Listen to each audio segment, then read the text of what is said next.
안녕하십니까. 7월 스카이 인베스트먼트 동국산업 발표하게 된 스리고 파판입니다. 네, 지금부터 발표 시작하겠습니다. 예, 동국산업 기업 개요 간략하게 말씀드리면요. 업력이 좀 오래된 회사입니다. 1967년도에 이제 설립된 회사고요. 쉽게 말하면 이제 철강 쪽에 이제 업종으로 분류되어 있는 회사라고 보면 이제 간단할 것 같습니다. 주로 이제 냉연 강판 쪽, 그리고 이제 결산 이제 그 동국 SNC를 통해서 이제 풍력 사업이나 이제 건설 사업 쪽 같이 이렇게 영위하고 있는 그런 이제 회사입니다. 시가총액은 지금 요거 할 때보다 조금 뭐 올라온 상황인데요. 아직 그래도 3천억대, 3,300억, 3,500억 정도 그렇게 되는 상황이고요. 예.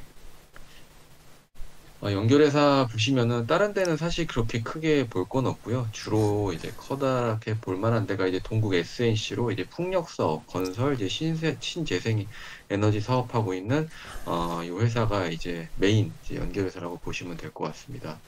주요 주주 현황은 이제 장상권의 부인이라 해가지고 대주주 지분이 이제 한뭐 자사주 포함해서 55% 이상 되고 있고요. 작년도 기준 이제 사업 부문별 매출액을 보면은 철강 부분이 가장 큽니다. 철강 부분이 이제 냉연이랑 칼라 쪽 합해가지고 대략 한 70% 정도 수준을 차지하고 있고요. 그 외에 이제 신재생 에너지나 이제 건설 부분이 약 한 28%에서 30% 정도 그렇게 차지하고 있습니다. 간단하게 이제 철강 부분 설명을 드리면요. 이제 냉연 제품, 뭐 열연 코일, 열연 이제 제품을 갖다가 한 번 더 이제 냉간압연한 제품을 이제 냉연 제품이라고 하는데 주로 이제 자동차라든가 가전 쪽에 많이 쓰이고요. 그다음에 이제 자동차 쪽은 이제 현대 기아차 쪽, 그리고 이제 뭐 독일이라든가 미국 쪽, 자동차 부품사 쪽에 이제 납품을 하고 있고요. 이제 뭐 CR 특구강 같은 경우는 이제 한금이나 나스테크 같은 이제 회사 동사를 포함해서 이제 3사가 이제 약간 90%를 공급하고 있는 그런 시장입니다. 그리고 뭐 칼라 강판도 하고 있고 그다음에 건축용 이제 샌드위치 패널 쪽도 하고 있고요. 이제 뭐 칼라 코일 쪽은 이제 동국제약이라든가 이제 포스코 스틸리온, KG 스틸 이렇게 과점하고 있는 형태입니다. 신재생 부분은 이제 아까 말씀드린 이제 연결사인 동국 SNAC 쪽에서 이제 주로 이제 하고 있고요. 이제 윈드타워 쪽 담당하고 있어요. 저희가 이제 뭐 CS 윈드라고 해서 이제 국내에서 이제 가장 큰 이제 그 윈드타워 메이커인데요. 사실 이제 동국 SNAC 같은 경우는 이제 윈드타워 만들었던 그 어디죠? 갑자기 CS 윈드보다 먼저 이제 설립이 돼서 윈드타워를 만들었던 이제 국내 최초의 그리고 가장 큰 회사였습니다. 근데 이제 CS 윈드 같은 경우 이제 해외 쪽에 이제 생산 기지를 구축함으로 하면서 이제 글로벌리 영업력을 확장하면서 현재는 이제 CS 윈드가 1위고 이제 동국 SNC가 이제 약 2위. 하지만 이제 국내에 이제 생산 설비가 있기 때문에 국내 이제 설비 기준으로는 동국 SNC가 이제 1위를 하고 있습니다. 네. 투자 아이디어를 간략히 좀 말씀드리겠습니다. 투자에는 굉장히 단순합니다. 이 회사가 이제 철강 업종, 그 다음에 이제 신재생 에너지, 특히 이제 풍력과 관련된 회사인데요. 사실 저는 이제 풍력 쪽에 이제 포커싱을 맞추기보다는 이제 그 원통형 배터리 시장, 그쪽에 이제 포커싱을 맞췄습니다. 메인 아이디어는 이제 원통형 배터리 수요 증가로 인해서 동사가 이제 현재 추진 중인 신사업인 니켈 도금 강판 쪽 수혜가 전망될 것으로 보고 있습니다. 원통형 배터리 시장에 대해서 간략하게 좀 전망을 하면요. 이제 테슬라가 이제 사실 어떻게 보면은 이제 트리거가 됐죠. 기존에 이제 뭐 파우치형이라든가 박형 위주의 이제 전기차 배터리 형태였다면은 이제 원통형 시장이 테슬라가 이제 약간 어떻게 보면은 업계의 이제 표준으로 이제 이렇게 자리매김하면서 2030년까지 대략 현재 19%에서 26%까지 계속 이제 늘어날 걸로 그렇게 예상이 되고 있고요. 전 세계 원통형 배터리 시장 규모는 올해 이제 101억.7억 셀에서 27년에는 151억 셀까지 증가하면서 연평균 8%씩 예측 성장할 것으로 그렇게 전망되고 있습니다. 그렇다면은 왜 그동안 이 테슬라만이 원통형 배터리를 사용하였냐? 왜냐면 그 기존의 이제 배터리 셀 업체 같은 경우는 이제 파우치라든가 각형 위주로 이제 생산을 했고 테슬라의 어떤 뭐 2170이라든가 4680이 이제 나오면서 이제 원통형 배터리 시장이 확대되고 있는데요. 간략히 좀 말씀드리면은 원통형 배터리 같은 경우는 에너지 밀도를 손해 본다는 것이 문제였습니다. 이제 왜냐면은 원들을 둥근히 원기둥 형태를 이제 모아둔다 그러면서 중간중간에 빈 공간이 생기게 되는데 어 이 부분에 있어서 이제 에너지 밀도 쪽에 이제 손해를 본다는 그런 거였고요. 이로 인해서 이제 자동차 OEM사들 같은 경우는 원통형 배터리를 그동안 선호하지 않았습니다. 2170 배터리 같은 경우는 테슬라에 4,400개가 들어가고 이제 파우치나 각형 같은 경우는 모듈로 6개에서 7개 정도만 들어가면 되는데 이제 쉽게 말하면은 4,400개를 관리하는 것보다는 6개에서 7개 모듈을 관리하는 게 훨씬 더 수월하고 이점이 있는 거죠. 네, 하지만 이제 테슬라가 이제 4680 배터리 크기를 확대하면서 이제 700개로 이제 배터리 숫자가 줄게 되었습니다. 그로 인해서 이제 관리가 쉬워지면서 이제 다른 자동차 메이커 업체들도 이제 원통형 배터리를 채택하고 있는 트렌드가 계속적으로 좀 나타나고 있는 상황입니다. 그렇다면 원통형 배터리의 장점 간단하게 보시면요. 아무래도 저희가 이제 뭐 쉽게 말하면은 이제 저희 뭐 리모컨이라든가 어떤 애기들 뭐 노는 장난감이라 그런 데 보면 다 이제 로켓 배터리 이런 게 다 원통형 배터리로 조그만 소형 배터리로 이렇게 돼 있는데 원통형 배터리가 가장 뭐 오래 이렇게 양산된 방법입니다. 그래서 공정 기술이 발달돼 있기 때문에 아무래도 뭐또 저렴하기도 하고 좀 안정적인 부분도 있고 그렇기 때문에 원통형 배터리의 그런 장점이 있고요. 표에서 보시면은 이제 대량 생산이 용이하고 원가 경쟁력이 우수하다. 그리고 이제 단점으로는 아까 말씀드렸듯이 에너지 밀도에 따른 불용 공간이 있다. 배터리사 같은 경우는 이제 파나소닉이라든가 LG 에너지 솔루션에서 지금 시승을 하고 있고 테슬라에서 지금 완성차에 납품을 하고 있고 이게 지금 확대되고 있는 추세입니다. 왜냐하면은 테슬라 같은 경우는 이제 여러 가지를 보면은 어떤 고급화 전략보다는 현재는 가격 정책으로 이렇게 이제 약간 밀고 나가고 있는 가격 정책에 따른 이제 점유율 확대를 이제 추구하는 정책인 것 같고요. 결국에는 이제 테슬라가 468을 밀고 있고 BMW 같은 경우는 현재 469 등 이제 원통형 배터리가 전기차 시장에서 어떻게 보면 이제 메인으로 계속적으로 잡아갈 것으로 그렇게 이제 보이고 있습니다. 간단하게 원통형 배터리 이렇게 보시면요. 이게 가운데 이제 그림인데요. 밑에 보시면은 그 정극 쪽에 보면은 이제 왼쪽에 이제 과거 배터리는 이제 하나에 이제 용접을 하게 됨으로 인해서 이쪽에 이제 열이라든가 그런 부분이 이제 집중이 돼가지고 이제 폭발 위험도도 높고 했는데 4680 배터리 같은 경우는 밑에 위에 보시면은 이제 하나하나 다 이제 용접을 해가지고 이게 붙이는 형태로 되어 있습니다. 그러므로 인해서 어떻게 보면 열 관리라든가 이런 쪽에 있어서 훨씬 더 효율적으로 할 수 있게끔 그렇게 돼 있죠. 반면에 이렇게 하려면 이제 용접성이라든가 이제 내열성, 내식성이 좋아야 된다는 그런 이제 성능적으로 필요한 부분들이 있습니다. 보시면은 뭐 LG 에너지 솔루션, 삼성 SDI, 뭐 4680 원통형 배터리 전쟁이 시작됐다. 이제 기사들도 그렇게 계속 나고 있고요. 국내 이제 셀업체 같은 경우도 이제 생산 능력을 계속적으로 확대를 하고 있는 상황입니다. 뭐 SDI도 그렇고 LG 에너지 솔루션도 그렇고 오창이라든가 해외 이제 공장에 계속적으로 이제 원통형 배터리 생산 라인을 증설하고 있는 상황이고요. 밑에 보시면은 결국엔 테슬라가 채택 후에 수요가 증가됐다. 시장 전망은 계속 밝고 이쪽도 크게 성장하는 산업이다라고 볼 수 있을 것 같습니다. 요거는 이제 동국 산업 이제 IR 자료 쪽에서 좀 카피해온 내용이고요. 보시면은 이제 각 셀 업체별로 이제 원통형 타입 증설 및 투자 계획을 이렇게 표시를 해놨습니다. 보시면 이제 테슬라, 뭐 루시드, 리비안, 뭐 마찬가지로 이제 뭐 현대기아차도 마찬가지고요. 계속적으로 이제 그 원통형 배터리 채택이 표준화되고 늘고 있는 그런 상황입니다. 자, 그럼 여기서 그 동국산업이 새롭게 신사업으로 선택한 니켈 도금 강판이란 무엇인가 간략하게 좀 설명을 드리겠습니다. 니켈 도금 강판이라 하면은 이제 BP라든가 CR에 니켈을 전기 도금한 강판입니다. 그래서 건전지라든가 이제 그뭐 내장관, 불화원관 이제 여러 부분에 이제 사용이 되고 있고요. 앞에서도 이제 잠깐 설명드렸듯이 내식성이라든가 용접성이 요구되는 그런 쪽에 이제 많이 이제 사용되는 그런 펄 소재입니다. 그래서 뭐 BP 같은 경우는 뒤에 좀 설명을 드리겠지만 그 냉형 강판을 굉장히 얇게 이렇게 뭐 저희가 말하는 극박 제품이라고 하는데 보통 이제 0.3T, 뭐 0.5T 요 정도 두께를 갖다가 BP 이렇게 블랙 플레이트라고 이렇게 말하고 있습니다. 그래서 어떻게 보면은 이제 가장 니켈 동광판을 만드는 키 핵심 소재라고 이렇게 볼 수 있습니다. 뭐 니켈 도금광판 제조 공정을 보시면은 뭐 위에 윗단에서부터 이제 상공정, 후공정 이렇게 쭉 나누는데요. 이제 뭐 보로에서 이제 뭐 쇳물을 뽑아서 슬라브 만들고 뭐 열연 코일 만들고 그다음에 이제 그 열연 강판을 갖다가 냉간하변해서 이제 CR 코일 만들고 거기에 갖다가 각각의 이제 성분별로 도금을 입히면은 이제 뭐 각 특성별로 이제 뭐 속도 강판, 뭐 전기 강판 여러 가지 이제 제품 형태로 이제 나타나게 되고요.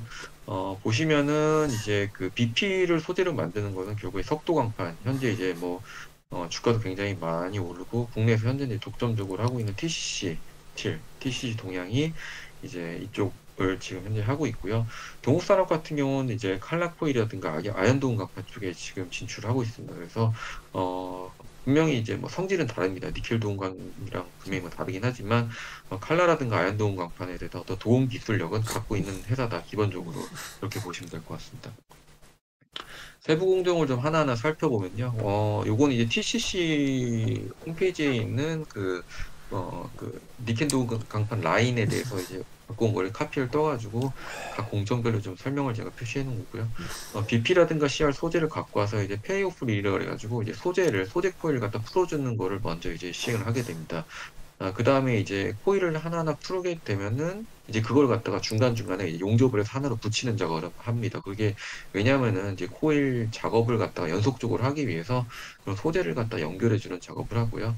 이제 룹 타워라고 하는 거는 뭐냐면은 이제 뒤에 이제 그 설비에 이제 소재들이 들어가게 되는데 중간에서 이제 설비 간의 속도 차이가 발생하게 됨으로 인해서 어떤 버퍼를 하게 되는 그런 어떤 역할을 하는 공정이라고 보시면 될 것 같습니다. 그래서 들어간 소재 코일을 갖다가 이제 그 디그리징이라고 그러죠. 이제 그래서 그 그리스, 저희 이제 뭐 이렇게 미끌미끌한 오일을 표면에 붙어 있는 걸 제거하는 작업을 하고요. 그 다음에 이제 피클링이라고 해서 화학약품으로 표면을 이제 세정하는 그런 작업을 합니다.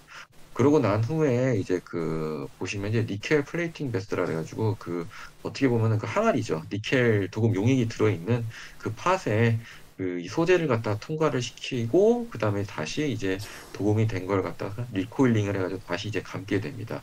다시 감은 다음에 이제 그 여기서 어떻게 보면 약간 핵심 공정 중에 하나인데 그 연속 열 처리 그리고 밑에 보면은 이제 뭐 컨티뉴어스 열처리랑 이제 배치 어닐링이라고 이제 두 가지 타입이 나타나는데 두 개는 사실 같은 공정인데 이걸 연속적으로 할 거냐 아니면 배치 타입으로 하나에 넣어가지고 할 거냐 그렇게 어떤 뭐 설비 간의 차이를 갖다가 지금 나타내고 있는 겁니다.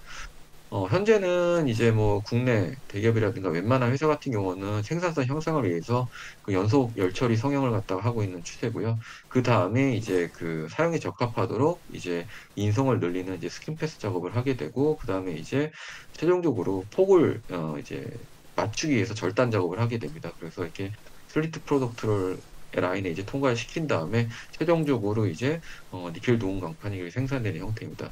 결국에는 이 중간 과정은 다 같습니다. 다른 이제 뭐 도움강판 쪽이랑 다 같는데 결국에는 니켈 플레이팅 베스 결국 팟에 들어있는 그 용액이 무엇이냐 이쪽을 어떻게 관리하느냐가 이쪽에서 이제 핵심 기술이라고 볼 수 있습니다. 니켈 동광차 제조의 기술적 난이도를 좀 말씀드리면요. 도움 용액이 들어있는 팟 관리가 힘들다고 하더라고요. 그래서 팟에 들어있는 용액의 농도를 일정하게 유지해야 되는데 용액 속에 철이 들어가게 되면 아무래도 이제 철과 용액이 반응해서 이제 화합물이 이제 나타나게 됩니다. 이러한 화합물은 이제 표면에 불어서 이물질도 나타나게 되고, 그러해서 제품 성질이 좀 안 좋아질 수도 있기 때문에 화합물 관리가 필수적이고요. 그리고 결국에 팟에 있는 그 용액의 농도를 일정하게 유지를 해야 됩니다. 제품이 이제 하나씩 들어갈 때마다 농도가 바뀌어지게 되는데, 농도를 일정하게 유지해야 되는 어떤 기술적 특성이 요구가 되고요. 결국 이 농도를 일정하게 유지하기 위해서는 그 온도 관리가 필수라고 하더라고요. 그래서 이런 이제 기술적인 난이도가 필요한 공정이라고 합니다. 요거는 이제 그 일본에서 생산하고 있는 그 니켈 동광판의 어떤 그 제품별로 이제 캡처를 떠가지고 이제 자료를 갖고 온 거고 결국에 이제 내열성, 내식성 그리고 뭐 용접성 이런 것들이 이제 니켈 동광판에서 요구가 되고 또 좀 나타나는 특성이라고 볼 수 있습니다. 자, 그렇다면 니켈 동금간 시장은 어떠한가? 이제 살펴보면요. SNE 리서치 쪽, 뭐 배터리 쪽 이제 많이 나오는 게 리서치 기관인데요. 이쪽에서 나타나고 있는 니켈 동금간 수요는 이제 2020년도 기준으로 8.5만 톤에서 2030년도 기준으로 75만 톤으로 약 10년간 9배 성장하는 그런 시장입니다. CAGR로 24.3% 굉장히 높죠. 예. 그리고 니켈 동금간 수요의 70% 이상이 이제 가전용 수요가 6만 톤에서 2030년도 21만 톤으로 여기서 이제 13.3% 정도 이제 늘어날 거로 전망이 되고요. 원통형 배터리 케이스 수요도 마찬가지로 2.5만 톤에서 거의 5만 톤까지 이제 CAGR 36.1% 나타나기 때문에 굉장히 원통형 배터리 시장 성장에 따른 니켈 동광과 수요가 굉장히 많이 필요하다. 현재는 그렇게 보시면 될 것 같습니다. 그럼 여기서 이제 공급 쪽 설비 능력을 보시면요. 현재는 20년도 기준으로는 이제 15.6만 톤으로 수요 대비 약 7만 톤이 공급 과잉인 상태입니다. 하지만 이제 그 늘어나는 수요 대비 이제 설비 능력 2030년도 기준으로 보면은 36.6만 톤이죠. 그래서 이제 약 수요는 이제 74만 톤으로 해가지고 공급이 약 38만 톤 부족한 그런 상황입니다. 글로벌 공급 업체로는 이제 TCC 스틸, 뭐 도쿄 코안, 뭐 타타, 일본 NSC 이렇게 뭐 특정 그리고 중국계 업체들 몇 군데가 이렇게 과점을 하고 있는 상태고요. 이제 TCC라든가 동국제강이 이 산업에 진출하게 돼가지고 늘어나는 증설 캐파까지 감안하더라도요. 13만, 그 약 한 20만 톤, 19만 톤 정도 공급 부족이 예상되는 상황입니다. 그래서 약간 뭐 2030년까지는 어느 정도 어떻게 보면 공급자 우위의 시장으로 볼 수 있다라고 그렇게 좀 판단이 되고 있습니다. 예, 간단하게 뭐 그래프를 보시면은 이제 밑에 수급 전망을 보시면 2030년에 거의 이제 마이너스죠. 2025년부터 이제 마이너스로 그렇게 돌아가는 이제 상황이라서 어떻게 보면 공급자들이 굉장히 좀 유리한 상황이라고 좀 볼 수 있습니다. 동산업 같은 경우는 작년도 8월에 이렇게 공시를 통해서 니켈 도금 강판 생산을 위한 설비 투자를 공시했습니다. 약 880억 정도 이렇게 설비 투자 공시를 했고요. 캐파로 보면은 약 한 13만 톤 정도 규모의 이제 생산 설비를 투자하는 것으로 그렇게 이제 나왔습니다. 종료일은 내년도 24년도 10월까지고요. 확인해 본 결과 현재 이제 이미 부지 정리 끝나고 파일링 받고 이제 공사 진행하고 있는 그런 상황이라고 하더라고요. 네. 추가적으로 동원 시스템즈랑 MOU도 체결했습니다. 동원 시스템즈 같은 경우는 이제 LG 에너지 솔루션과 삼성 SDI에 이제 캔을 이제 납품하는 그런 업체입니다. 시제품도 생산하지 않은 회사가 이렇게 니켈 동반파 소재 공급 MOU를 체결을 했다. 그렇다면 결국에는 향후에 캔 업체들도 소재 수급에 대해서 어느 정도 불안감을 갖고 있기 때문에 사전에 어느 정도 MOU를 체결하고 소재 수급을 안정화하기 위한 호석이 아닐까 그렇게 개인적으로 좀 생각을 하고 있습니다. 그렇다면 현재 국내 니켈 도금 강판 상황은 어떠한가? 예. 앞에서도 말씀드렸다시피 TCC 스틸이 현재 이제 솔 단독 공급사입니다. 그래서 주위 좀 얘기를 들어보니까 TCC 스틸이 뭐 갑질을 한다고 하더라고요. 그래서 캔 업체들 불만이 좀 가득한 상황이고요. 그래서 캔 업체들 같은 경우도 울며 겨자 먹기로 TCC 스틸 제품을 구매를 하고 있다고 합니다. 제가 뭐 재밌게 그림 한번 이렇게 좀 넣어봤습니다. 네. 그리고 이제 그 구매자 입장에서 본다면 소재 조달 업체가 독점이라는 것은 굉장히 좀 리스크합니다. 가격의 안전성 그리고 수급의 안정성 측면에서 여러 가지로 이제 리스크한 상황이기 때문에 아직 시제품도 생산하지 않은 동국산업과 동원 시스템과의 어떤 MOU 체결은 이러한 시장 상황을 반영하고 있다고 그렇게 좀 생각이 들었고요. 동국산업 같은 경우 추후에 일정 수준, 즉 이제 퀄 테스트만 통과하게 된다면 캔업체, 제조업체들 사이에 선택지가 늘어나기 때문에 충분히 그 생산량은 전량 이제 소화 가능하지 않을까 그렇게 좀 생각이 들고 있습니다. 그렇다면 동국산업이 과연 니켈 도금 강판 생산에 성공할 것인가라는 부분에 이제 의문을 가지게 됩니다. 설비 투자는 이미 했고 진행을 하고 있는 상황이고 그렇다면 제품이 성공을 해야 되는데 이 부분은 어떻게 되냐 간단히 좀 살펴보면요. 기본적으로 니켈 도금 강판은 이제 아연 도금 강판하고 제조 공정이 굉장히 유사합니다. 앞에서 말씀드렸다시피 이제 팟에 들어있는 용액이 다르고 거기에 대해서 이제 도금을 어떻게 하냐에 따라 달라지기 때문에 다른 공정들은 다 거의 뭐 똑같고요. 그 공정만 차이가 나기 때문에 좀 어느 정도 굉장히 유사한 공정이다라고 보시면 될 것 같고요. 동국 같은 경우는 이제 전기 아연동 강판, 이제 칼라 강판 등 이제 동국 기술력이 있기 때문에 니켈 동국 강판 기술도 충분히 습득 가능할 것으로 판단이 되고 있습니다. 결정적으로 동국 산업의 이제 임원 이제 명단을 보시면은요.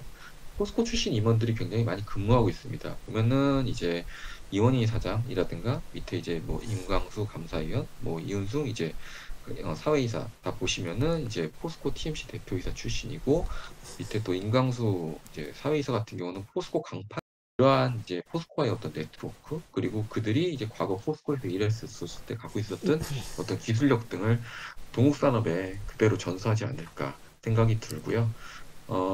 그리고 결정적으로 또 포스코가 과거에 니켈 동강판 시제품 생산에 성공한 경험이 있다고 하더라고요. 그래서 포스코가 이미 현재 뭐 니켈 도금 시장에 진출하고 있지는 않지만 도금 기술을 이미 보유하고 있다. 그래서 따라서 뭐 이런 기술들을 어떤 뭐 인맥이라든가 여러 네트워크를 통해 가지고 충분히 습득할 수 있지 않을까 그렇게 좀 생각이 들고 있습니다. 다만 이제 그 현재 뭐 포스코가 진출하지 않은 뭐 백그라운드는 TCC 스틸이 독점하고 있는데 TCC 스틸이 결국에는 포스코의 이제 소재인 BP를 받아서 하는 공급사이기 때문에 어떤 이제 그 중소기업 상승 차원에서 이제 포스코가 진출하지 않고 있는 그런 상황이라고 하더라고요. 그래서 결론을 말씀드리면은 결국에는 동국산업 자체적으로 하고 있는 어떤 노하우와 포스코와의 관계 그리고 포스코 인맥을 통한 어떤 기술력, 기술 지원 등 이런 걸 통하면은 충분히 니켈 도금 강판 제조를 성공하지 않을까 그렇게 생각이 들고 있습니다. 또한 이제 하나의 동기 요소인데요. 대주주와 특수관계인이 50% 이상 지분을 가지고 있는 회사입니다. 그래서 현재 회사가 뒤에서도 보시지만 뭐 이렇게 업황 자체가 좋지 않고요. 건설 쪽에서 지금 큰 손실을 보고 있는 상황이기 때문에 오너 입장에서도 이 신사업에 대해서 사활을 걸어야 되는 그런 상황입니다. 그렇기 때문에 충분히 저는 이제 그 이 시장에서 동국이 충분히 진입할 수 있지 않을까 그렇게 생각이 들고 있습니다. 그렇다면 현재 TCCT를 동국산업이 향후에 넘어설 수 있을까? 이 질문에 대한 답은 저는 개인적으로 소재 수급 방법이라고 그렇게 판단이 들고 있습니다. TCP 스틸의 BM을 살펴보면은 결국에는 원소재인 BP 코일을 포스코로부터 납품을 받아서 단순하게 이 도금 라인에 이제 통과를 시켜 도금만 하는 그런 업체입니다. 그렇기 때문에 그 소재 수급에 문제가 생기거나 하게 되면은 결국에는 이제 조금 뭐 향후에 니켈 도금강판 공급에도 좀 어려움을 겪을 수도 있는 상황이고요. 결국에는 어떤 그 마진율 자체도 BP 소재 가격에 굉장히 좀 민감한 상황이겠죠. 그래서 일정 부분 마진만 붙이고 넘기게 되는 그런 BM이기 때문에 뭐 어떻게 보면 안정적일 수도 있지만 확장성 면에서는 저는 개인적으로 조금 제한적이지 않나 그렇게 생각이 듭니다. 그렇다면 동국산업 같은 경우는 어떠냐? 현재 이제 그 동국제강하고 분리가 돼 있지만 태생은 이제 동국제강 그룹에서 이제 나온 이제 업체입니다. 뭐 현재에도 동국제강하고 임원들 일정하고 공여를 하고 있는 등 어떻게 이게 관계를 계속적으로 유지하고 있고요. 동국산업은 앞에서 이제 보여드렸듯이 냉간화변이 CR 제품을 생산을 하고 CR 특수강을 생산하는 회사입니다. 그렇기 때문에 내년 냉간화변이 가능합니다. 그래서 BP는 아까 말씀드렸다시피 CR을 얇게 이제 압연하는 그런 제품을 이제 BP라고 하는데요. 일반 이게 냉연 제품에 한 번 더 고압으로 압수시키는 ZMR이라는 고압 설비만 있으면은 생산이 가능한 상황입니다. 따라서 동국산업 같은 경우는 이제 BP 소재를 받아서 도금하는 면도 있겠지만 상위단 소재인 HL 코일을 사용해가지고 BP 생산까지 충분히 가능할 것으로 그렇게 예상이 되고 있습니다. 그렇다면 이제 니켈 도금 기술만 확보가 된다면은 TCC보다 훨씬 더 높은 가격 경쟁력을 갖출 수 있을 것이라고 그렇게 판단하고 있습니다. 뭐 간단하게 가격 비교를 드리면은 열연과 BP 간의 가격 차이가 대략 뭐 150불에서 많게는 200불까지 나는 상황인데요. 뭐 보통 이제 마진율 뭐 5%에서 10% 정도 잡는다 그러면 이 150에서 200불 사이는 굉장히 큰 이제 갭이라고 볼 수 있죠. 그만큼 이제 동국제강이 추후에 어떤 이제 BP 생산까지 가능하다고 하면은 더 이제 원가 부분에 있어서 우세하지 않을까 그렇게 생각이 되고 있습니다. TCC 같은 경우는 이제 니켈 도금 라인을 증설해가지고 이제 7월달에 일부 좀 가동한 거로 그렇게 알고 있는데요. 원소재를 공급하는 포스코는 BP 라인을 반대로 증설하지 않았습니다. 왜냐하면은 포스코가 BP를 증설하지 않는 이유는 결국에는 이제 생산성과 원가 문제인데요. 결국에 이제 그 BP라는 것은 굉장히 얇게 이제 압연을 하는 그런 제품입니다.